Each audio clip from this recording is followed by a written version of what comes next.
अस्सलामुअलैकुम वरहमतुल्लाहि वबरकातुह। मैं हूँ मोहम्मद रिज़वान।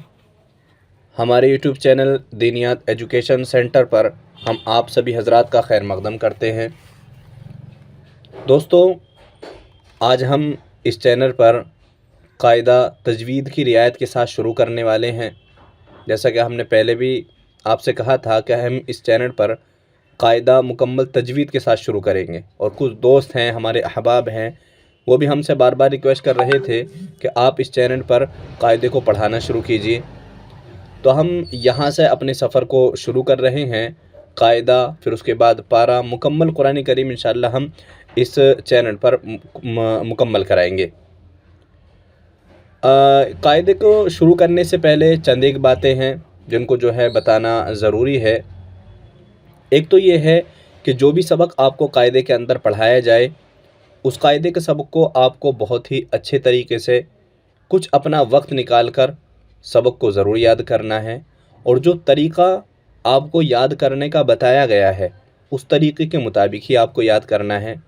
चूँकि हम जो कायदे को पढ़ाना शुरू करेंगे वो तजवीद की रियायत के साथ पढ़ाना शुरू करेंगे। हर अल्फाज की अदायगी के साथ जो है हम पढ़ाना शुरू करेंगे। इसी वजह से अगर आप कुरान करीम को सही तरीके से पढ़ना चाहते हैं, अच्छे तरीके से कुरान करीम को पढ़ना चाहते हैं, तो फिर आपको थोड़ी सी मेहनत हमारे साथ करनी होगी। यहाँ आप हमारी कंप्यूटर स्क्रीन पर देखेंगे तो ये नूरानी कायदे की PDF हमारे पास पड़ी हुई है। अगर आपको ये PDF चाहिए तो हम आपको ये PDF भी प्रोवाइड करा सकते हैं।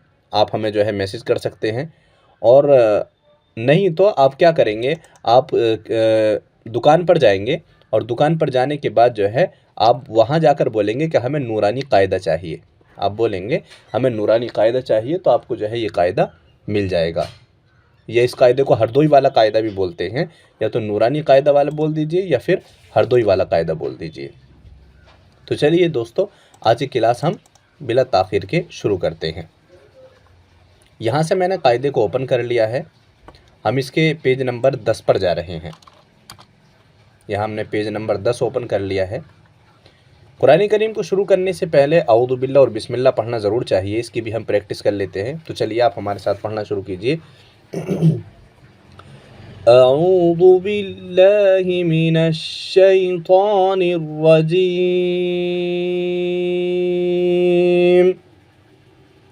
बिस्मिल्लाहिर्रहमानिर्रहीम। इस दुआ को पढ़ लेते हैं। रब्बि यस्सिर वला तुअस्सिर वतम्मिम बिल खैर वबिका नस्तईनु या फत्ताह रब्बि ज़िदनी इल्मा। तो कुरान करीम को शुरू करने से पहले सबसे पहले हम औज़ु बिल्लाह पढ़ेंगे, उसके बाद हम बिस्मिल्लाह पढ़ेंगे, उसके बाद इस दुआ को पढ़ लेते हैं हम। ठीक है, इतना काम करने के बाद अब अगर आप यहाँ पर देखेंगे तो अलिफ से या तक की जो तख्ती होती है ये कुल 29 हरूफ हैं, 29 हरफ है। कुरान करीम का जो मदार है वो सारा इन्हीं अल्फाजों पर है। यानी अगर कोई शख्स अलिफ से या तक के हरूफ को सही कर लेता है, अल्फाज की अदायगी के साथ वो इन हरफों को निकाल कर पढ़ लेता है, इन हरफों की वो प्रैक्टिस अच्छी तरीके से कर लेता है, तो कुरान करीम में जो अल्फाज की अदायगी है ये इस चीज़ को वो दुरुस्त कर लेता है। तो इसी वजह से हम शुरू से ही जो है कायदे को बहुत अच्छी तरीके से लेकर चलेंगे। तो 29 हरफ है, इन 29 हरफ में हम बहुत अच्छी तरीके से प्रैक्टिस करने वाले हैं अल्फाजों को निकालने की। यहाँ से मैं इसको जूम कर लेता हूँ।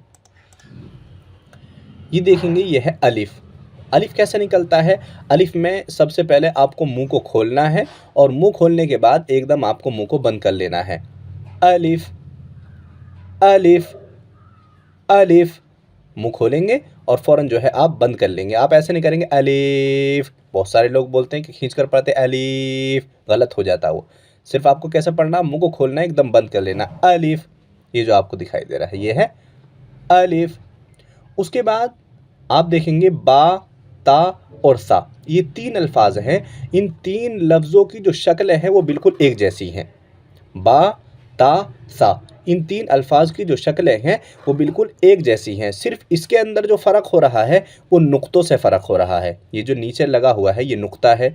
इसी तरीके से ता के ऊपर जो लगे हुए हैं 2 नुक्ते हैं। इस तरीके से सा के ऊपर जो लगे हुए हैं वो 3 नुक्ते हैं।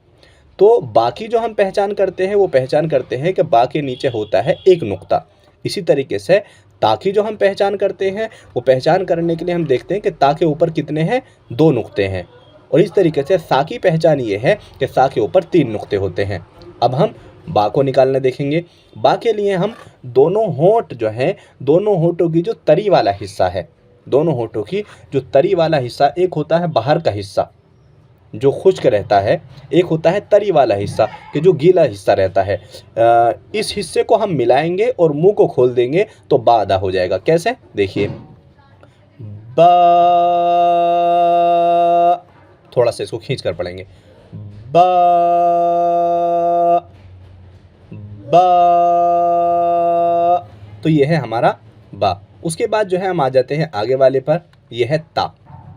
ठीक है, आपको दिख रहा होगा। तो इसके ऊपर आपको 2 नुक्ते दिखाई दे रहे हैं। इसको कैसे निकालना है? इसको निकालने के लिए आपको जो ज़बान की नोक है, ज़बान की नोक, जो आगे वाले जो दांत होते हैं जिनको सनाया उलिया बोला जाता है, जो आगे वाले थोड़े चौड़े से दांत होते हैं, इन पर जो है इनके ज़बान की नोक और इन दांतों की जड़ में जाकर लगानी है। कैसे? ता, ता कह के मुंह खोल देना है। ता, ता, ता। तो ये हो गया। अब फिर उसके बाद जो है आखिर में ये लफ्ज़ है जिसके ऊपर 3 नुक्ते हैं। इसे कैसे निकालेंगे? इसको निकालने के लिए भी बस वही है कि जो ज़बान की नोक है, वो जो आगे वाले दांत हैं, इन आगे वाले दांत की जो नोक है, जो आगे वाले दांत की जो नोक है, नीचे वाला हिस्सा जो है वहाँ पर इसको लगा देंगे। कैसे? स, स, स, ऐसी आवाज़ आएगी। स, सा, सा। बहुत सारे लोग बोलते हैं सा, बहुत सारे बोले सा, वो गलत हो जाता है। ये बोलेंगे सा, सा, सा, सा। तो आज हमने ये 4 लफ्ज़ देखे। अब हम इसको शुरू से पढ़ना देख लेते हैं। अब हमारे साथ इसको शुरू से पढ़िए। अलिफ, अलिफ, अलिफ, बा, बा, बा। और इससे आगे वाला ता, ता, ता। और इससे आगे वाला सा, सा, सा। तो ये 4 लफ्ज़ हैं। आज हमने इनको देख लिया है। आज आप इनकी जो है इसी तरीके से प्रैक्टिस कीजिए, इस तरीके से आप इनको निकालने की कोशिश कीजिए। हम आपसे मिलते हैं एक और नई वीडियो के साथ। उसके अंदर जो आगे के अल्फाज हैं उसके अंदर हम उन अल्फाजों पर डिस्कस करेंगे, उनको अल्फाजों को निकालना सीखेंगे। तो चलिए मिलते हैं दोस्तों एक नई वीडियो के साथ। तब तक के लिए अस्सलाम वालेकुम व रहमतुल्लाहि व बरकातुहू।